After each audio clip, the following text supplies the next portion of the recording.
Black बॉक्सचा photo आमच्याकडे आलाय, तो किती जळालेला आहे याची माहिती आमच्याकडे, मात्र केंद्रीय यंत्रणा कसा तपास करतायत हे आम्ही बघतो म्हणत रोहित पवारांचा सूचक इशारा.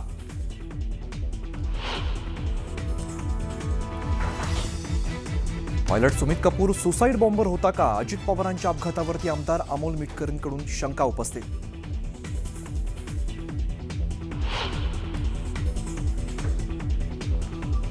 असा शोकप्रस्ताव मांडावा लागेल असं कधीच वाटलं नव्हतं. अजितदादा आपल्यात नाहीत याची मला खंत. संपूर्ण सभागृह दुःखात. मुख्यमंत्र्यांकडून विधानसभेत अजितदादांबाबत शोकप्रस्ताव.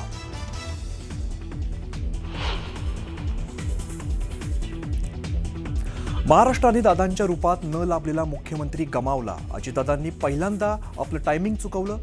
मुख्यमंत्र्यांनी शोकप्रस्तावाच्या वेळेला व्यक्त केलं दुःख.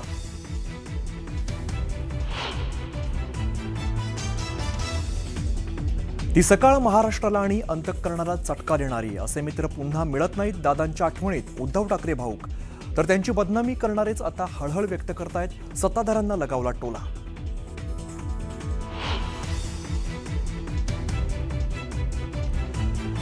मुंडवा जमीन प्रकरणातील आरोपी दिग्विजय पाटलांचा अटकपूर्व जामीन अर्ज मागे. दिग्विजय पाटलांना पोलीस अटक करण्याची शक्यता. दिग्विजय हे अमेडिया कंपनीत भागीदार.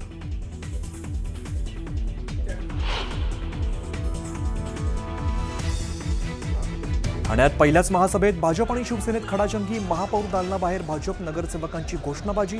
शिवसेना जाणीवपूर्वक भाजपला डावलत असल्याचा आरोप.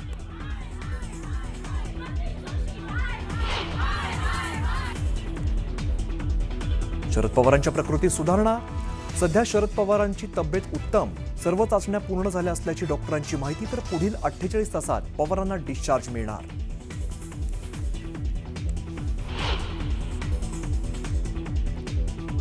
राज्यभरात शक्तीपीठ महामार्गाविरोधात शेतकऱ्यांचा मोर्चा. सांगली, परभणी, धाराशिवमध्ये जिल्हाधिकारी कार्यालयाबाहेर संतप्त शेतकऱ्यांची घोषणाबाजी.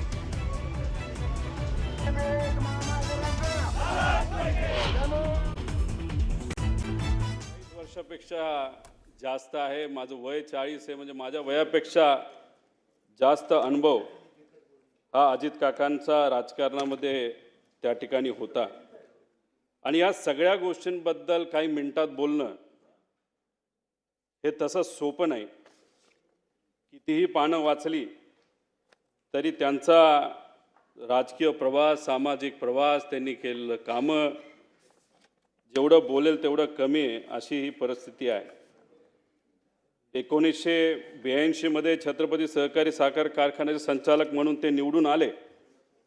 त्यावेळेस सुरू झालेला प्रवास हा 2026 पर्यंत राज्याचे उपमुख्यमंत्री म्हणून काही काळ अजून त्यांना मिळालं असतं, काही वर्ष त्यांना मिळाली असती तर या महाराष्ट्राचं सर्वात प्रमुख राजकीय स्थान म्हणजे मुख्यमंत्रीसुद्धा अजितदादा झाले असते, असा विश्वास हा आम्हा सगळ्यांना, महाराष्ट्रातल्या जनतेला अध्यक्ष महोदय त्या ठिकाणी आहे. या विधानसभेमध्ये आल्यानंतर अजूनसुद्धा दादा कुठं बसलेत आमच्याकडे लक्ष ठेवून असतील. अधिवेशनामध्ये येत असताना अजून पण आपल्या सर्वांना आठवत असेल त्यांचे कपडे घालण्याची स्टाईल. कधीतरी गॉगल घालणार, त्यांच्याबरोबर आमदारांचा घोळका, कार्यकर्त्यांचा घोळका. मीडियाबरोबर जर मी बोलत असेल तर मागून मिश्किलपणे एखादा टोमणा त्या ठिकाणी त्यांचं मारणं असेल. त्याच्याचबरोबर अधिवेशनामध्ये बसल्यानंतर कोण काय बोलतंय, शांतपणे अधिवेशनामध्ये या हाऊसमध्ये काय चाललंय हे बारकाईने अजित काका ते बघत असत. त्याच्याचबरोबर भाषण करत असताना चुकून मध्ये जर कुणी त्या भाषणामध्ये त्यांना अडवलं नाही तर थांबवलं नाही तर खूप आवाज केला तर मिश्किलपणे असंही बोलून जायचे की जास्त आवाज केला तर तू मंत्री होणार नाही याची काळजी मी त्या ठिकाणी घेईल. त्याच्याचबरोबर पवार साहेबांवर चुकून जर कुणी बोललं तर या हाऊसला डोक्यावर घेतलेलं सुद्धा आपण त्या ठिकाणी तिथं बघितलेलं आहे. या हाऊसमध्ये येणारा पहिला नेता कोण असेल तर अजितदादा असायचे. आणि हाऊस संपल्यानंतर शेवट जाणारा जर कुठला नेता असेल ते अजितदादा असायचे. त्याच्याचबरोबर आमच्यासारखे नवीन जे आमदार आहेत त्यांना बोलायला मिळतंय का, ते योग्य पद्धतीने बोलतायत का, आणि एखादा विषय मांडला लगेचच्या लगेच तिथं उत्तर देऊन त्या विषयाला मार्गसुद्धा त्या ठिकाणी ते लावून द्यायचे. अध्यक्ष महोदय, जेवढं दुःख कुटुंबीय म्हणून आम्हाला झालंय तेवढंच दुःख या महाराष्ट्रातल्या प्रत्येक व्यक्तीला तिथं झालेलं आहे. आमच्या बॅचच्या सर्व आमदारांवर ते बारकाईने लक्ष ठेवत असत. कधी चुकलं, कधी काय चुकीचं घडलं, चांगलं भाषण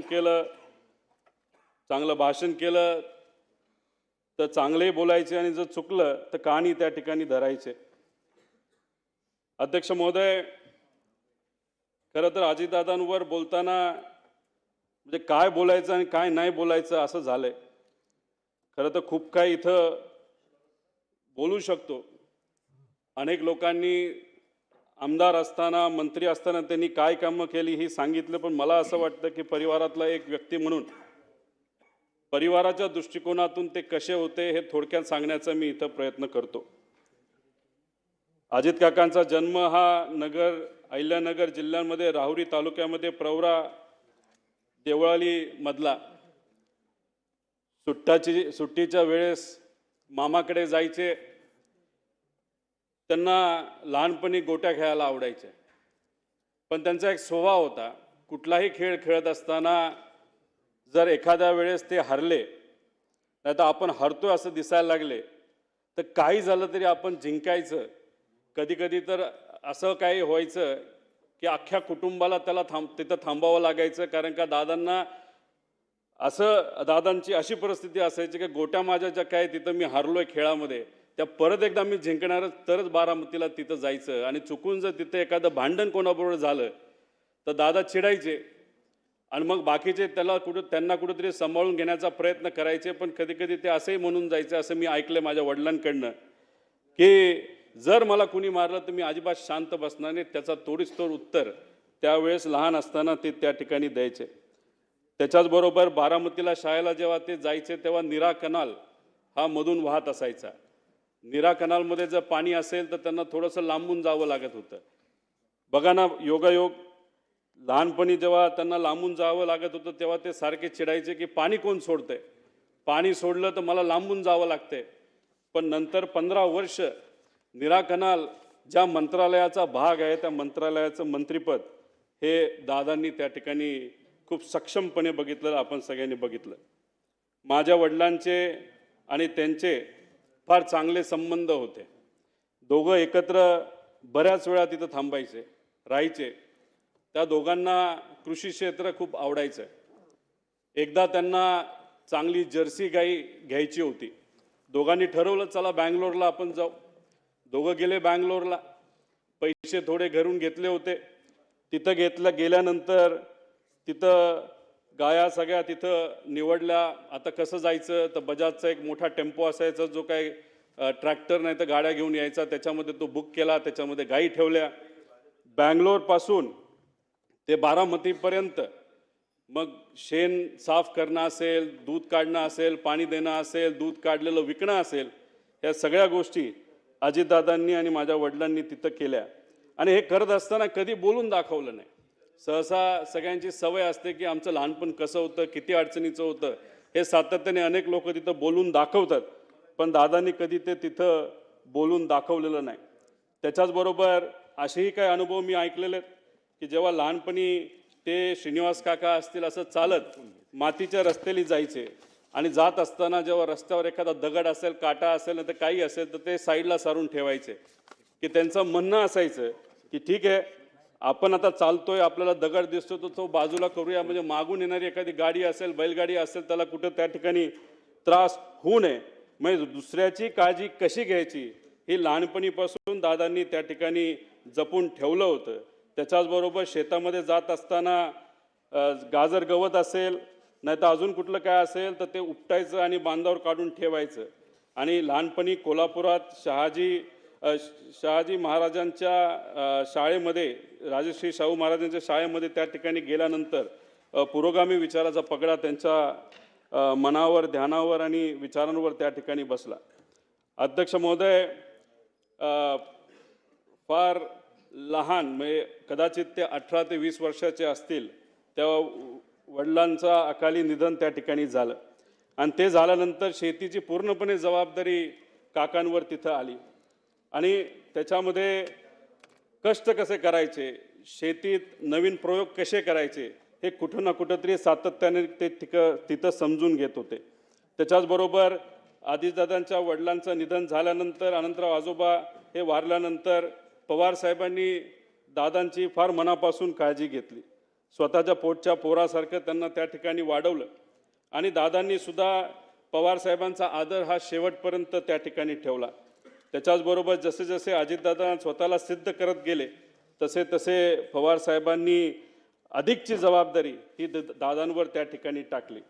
शेतीमध्ये बोलत असताना शेतीमध्ये नवीन टेक्नॉलॉजी आपल्याला कशी आणता येईल यासाठी अजितदादा नेहमी तिथं प्रयत्न करत. एक तर अनुभव असा आहे की त्या काळामध्ये त्यांनी टमॅटोची शेती केली होती आणि ती शेती केल्यानंतर खूप चांगल्या पद्धतीचं उत्पादन आलं आणि त्यावेळेस 80,000 रुपये एवढे विक्रमी भाव त्यांना तिथं मिळाला होता आणि त्या बाबतीत पवार साहेबांनी आणि आसपासच्या शेतकऱ्यांनी सुद्धा त्यांचं अभिनंदन तिथं त्या ठिकाणी केलं होतं. अध्यक्ष महोदय, ह्या सगळे अनुभव का सांगतोय कारण का जेवढं बोलू तेवढं तिथं कमी आहे.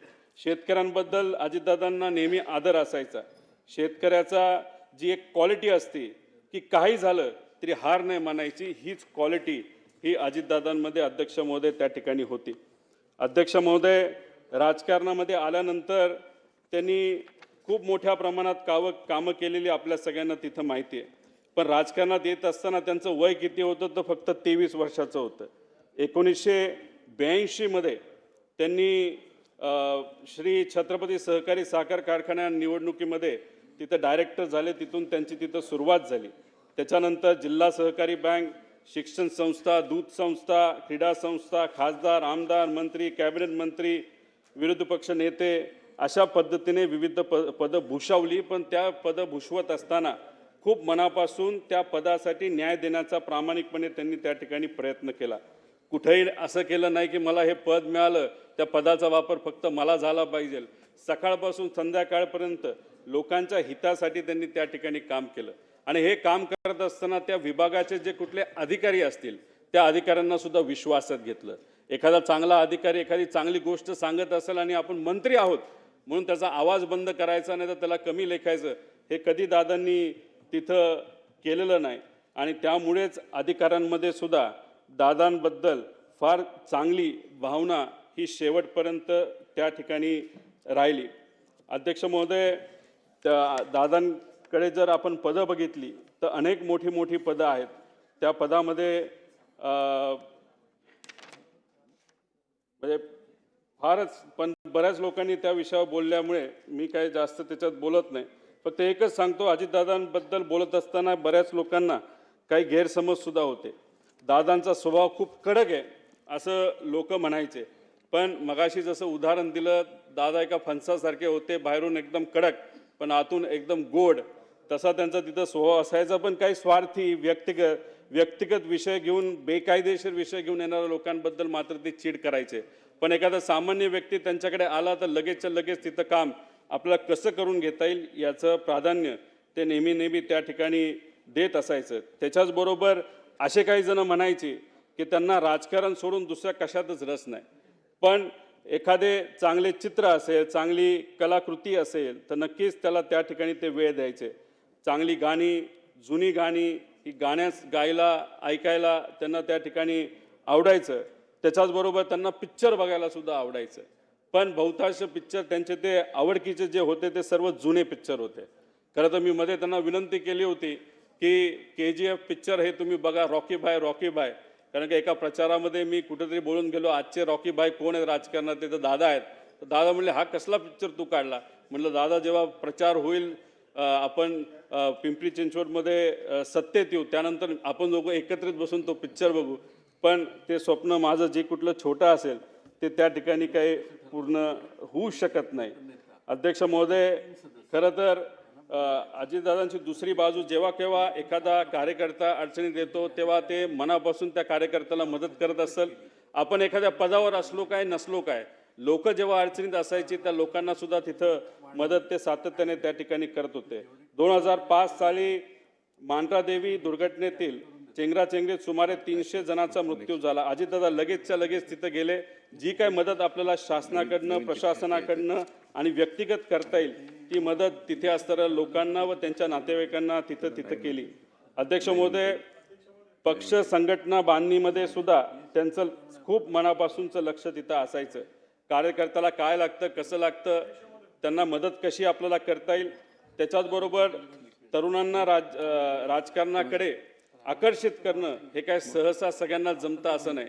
पण दादांच्या अवतीभोवती हे युवा कार्यकर्ते सातत्याने असायचे. अनेक युवा कार्यकर्त्यांना त्यांनी राजकारणामध्ये संधी दिली, आमदार बनवलं, आमदार झाल्यानंतर त्यांना मंत्री बनवलं. त्यामुळे नवीन कार्यकर्त्याला ताकद देणं हे दादांना खूप मनापासून त्या ठिकाणी माहीत होतं आणि त्यांची ती आवड असायची. निवडणूक कशी लढवावी, कुणाला उमेदवारी द्यावी, कुणाच्या बंडखोरीला छुपा आशीर्वाद द्यावा, सत्तेची मोठ कशी बांधावी, सत्ता कशी मिळवावी, सत्ता कशी टिकवावी आणि सत्ता कशी गाजवावी, हे अजितदादांकडनं आपण सर्वजण शिकू शकतो. अध्यक्ष महोदय, खरं तर दादा जे काम मिळेल ते आपण करायचं. एखादा व्यक्ती आला, त्याला काम सांगितलं, दादांचा मूड जर खराब असेल तर मग चुकून दादा जर त्याच्यावर चिडले तर 5-10 मिनिटांनी परत एकदा ते फोन करायचे, बाबा तुझं काम काय होतं, आणि लगेच ते काम तिथं करून दाखवायचे. पण त्यांना कुठेही इल्लीगल, बेकायदेशीर काम हे कधीच आवडत नसायचं. त्याच्याचबरोबर संघटनेसाठी सुद्धा त्यांनी खूप मनापासून वेळ दिला. जेव्हा ते मुंबईत असायचे, गुरुवारी सकाळी 9 ते 12 वाजेपर्यंत मुंबईतल्या राष्ट्रवादी काँग्रेसच्या कार्यालयामध्ये ते बसून असायचे.